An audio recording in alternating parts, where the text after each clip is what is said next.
Hey, everyone. Mm. There is a storm outside your window right now. Not the kind made of rain and wind, the kind made of words. Someone has been holding something in their hand, something about you, and today they let it go. And you felt it, didn't you? Before anyone even told you, before the message, before the silence got loud. You felt it, that specific weight in your chest that arrives before the earthquake. Not panic, something colder, uh, something like recognition. Let's stay here for a moment, right in this feeling. Because before we talk about what was said, before we even touch the word drama, I want you to notice something you already knew.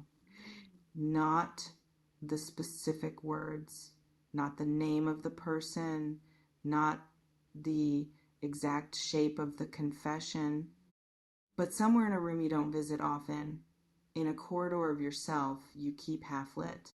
You already knew something was being carried. That's what secrets do, you see. They don't disappear when someone keeps them.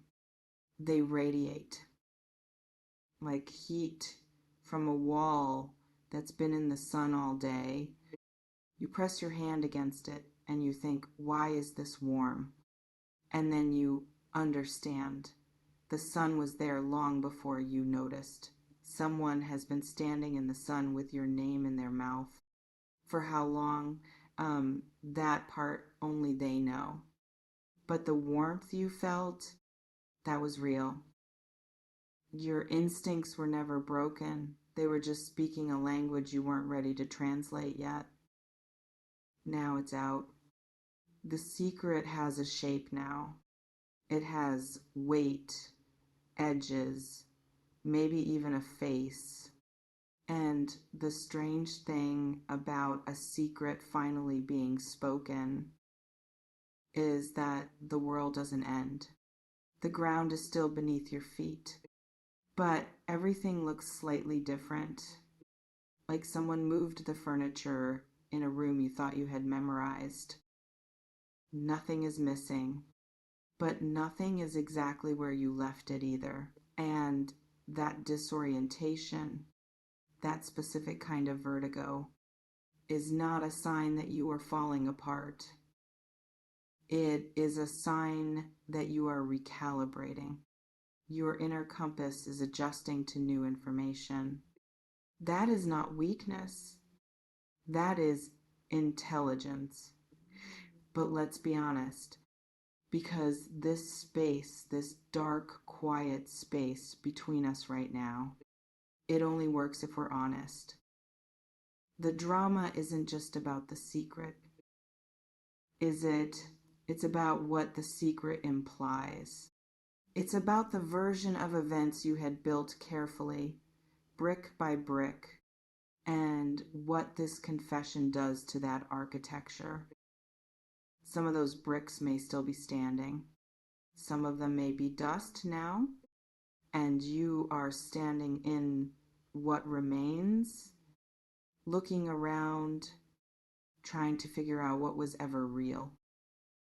That question, what was ever real, is one of the most destabilizing questions a human being can ask themselves, because it doesn't just reach into the present, it reaches back, it touches memories you thought were settled, it reopens conversations you thought were closed, it makes you replay moments with new eyes, and sometimes what you see rewritten in those moments is uncomfortable. Attends, I want to slow down here because this part matters. When we discover that someone has been holding a secret about us, one of the first things the mind does is go to war with itself. Part of you wants to understand, part of you wants to rage, part of you, the quietest part, the one that whispers at 3 a.m., wants to know if you somehow deserved this. And that whisper, that small, corrosive whisper, that is what I want us to look at directly. Because it's possible, and I say possible very deliberately, that what's exploding around you today is not just about one person's confession. It's possible that this moment is cracking open something older, a pattern, a familiar feeling of being talked about rather than talked to, of finding out things about your own story from someone other than the author. Does that feel familiar? The sensation of being the last to know something that was always somehow about you. If it does, if there is a resonance in that, then what's happening today may be less of a surprise and more of a confirmation. And confirmations, even painful ones, carry within them a strange kind of relief, because at least now is less than #0. 5# is greater than you are no longer in the dark. Let's talk about the person who confessed. I won't tell you how to feel about them. That is not my place. And frankly, you don't need anyone to tell you that. What I will say is this: people who carry secrets about others are almost never carrying them from a place of peace. A secret is heavy. It bends the person holding it. It changes the way they look at you. It changes the way they speak to you. It creates a gap, invisible but present, between every conversation you've had. And maybe you felt that gap. Maybe there were moments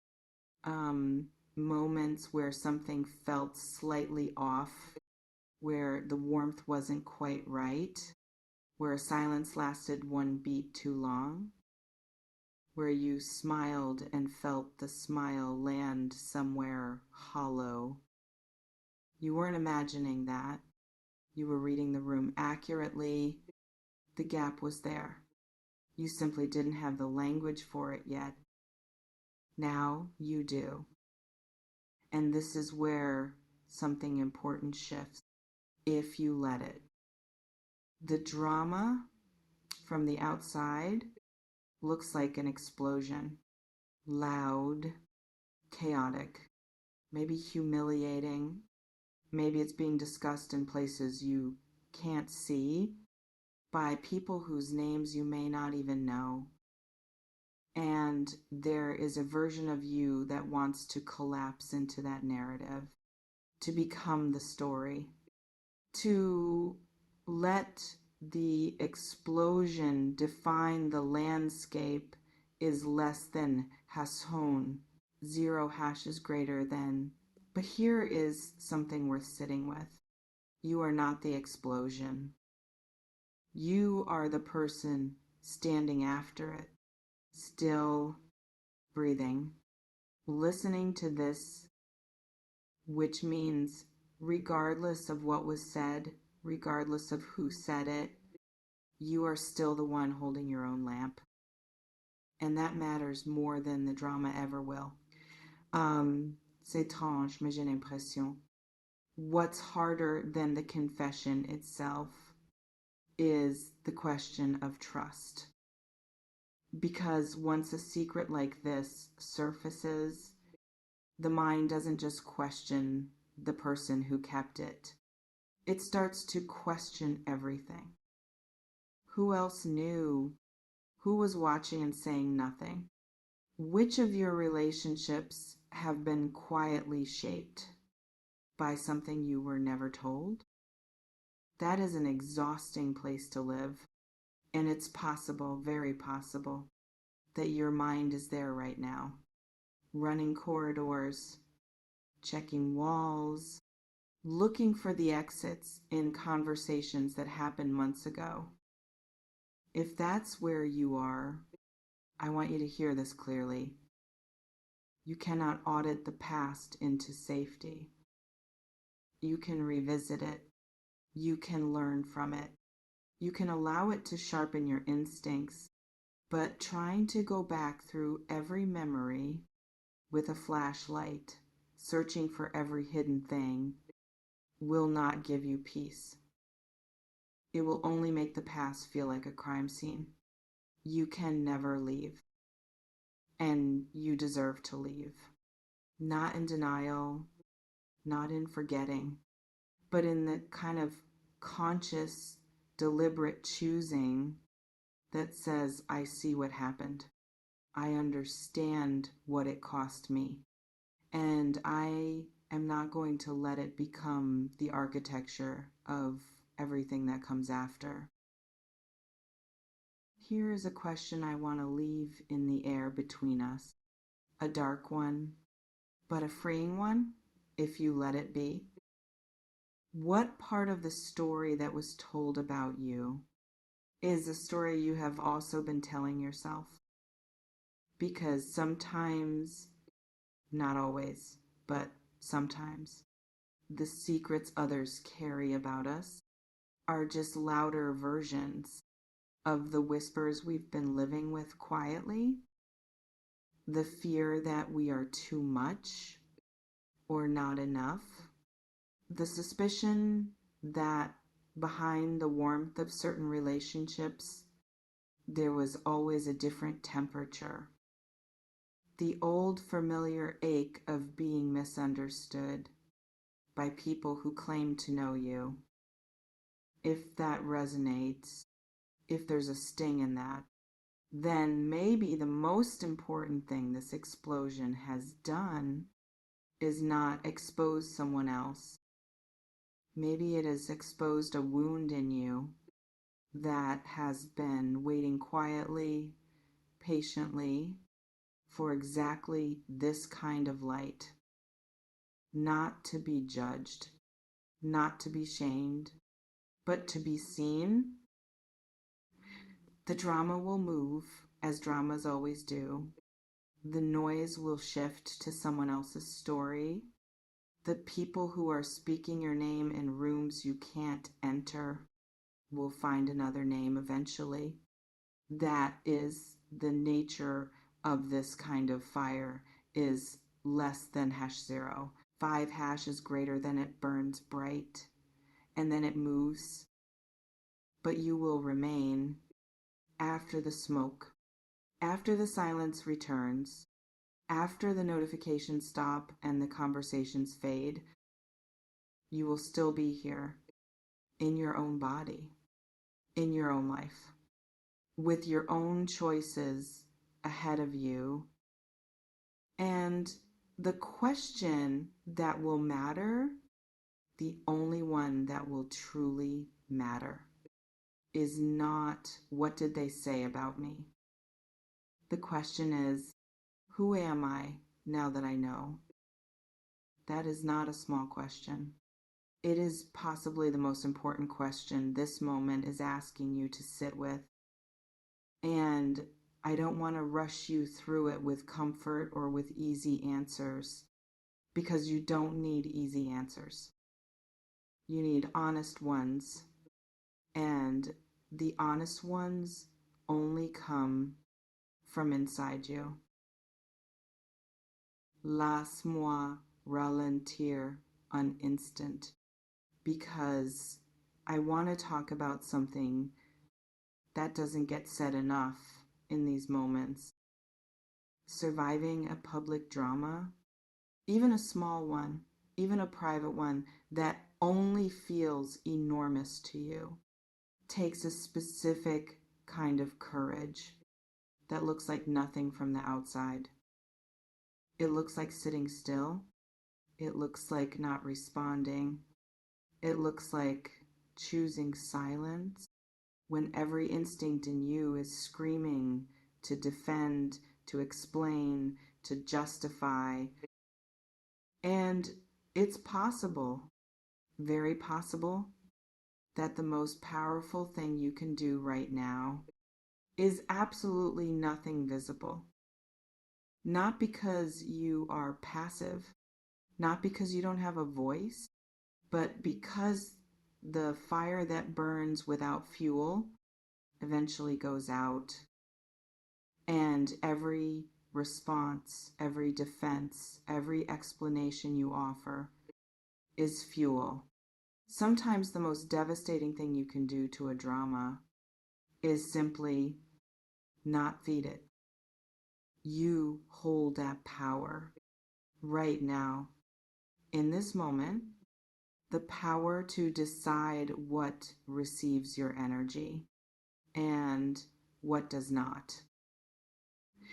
And here is the second question I want to leave with you.